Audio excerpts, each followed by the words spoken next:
আসসালামু আলাইকুম। আশা করি সকলে ভালো আছেন।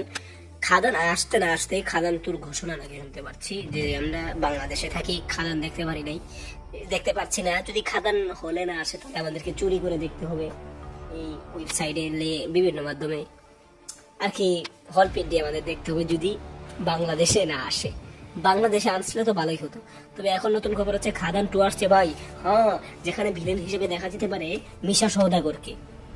আমার মনে হয় এটা আসলে এটা আমার মনে হচ্ছে, কারণ বাংলাদেশ এবং ভারত যৌথভাবে খাদান নির্মিত হতে পারে এবং সেখানে ভিলেন বাংলাদেশে থাকবে। আর বাংলাদেশে যদি থাকে তাহলে মিশা সওদাগর ছাড়া আর কেউ না। এখন এটা শিওর কিনা আমি জানি না, এটা আমার মনের ধারণা। তবে ওটা বড় কথা না, খাদান টু আসছে খুব শীঘ্রই। খাদান টুর ঘোষণা এর একটা ইঙ্গিত দেওয়া হয়েছে খাদান টুর। এই বিষয়টি আপনারা কি করে দেখছেন অবশ্যই জানাতে পারেন কমেন্ট বক্সে। খাদান টু আসছে, অনেকের গাল জ্বলছে, অনেক কিছু চলছে, এটাই। এখন যাই হোক, খাদান টু আসতেছে, তোরা রেডি হয়ে যা, তোদেরকে বাস দিতে আসছে খাদান টু। হি হি হি হি।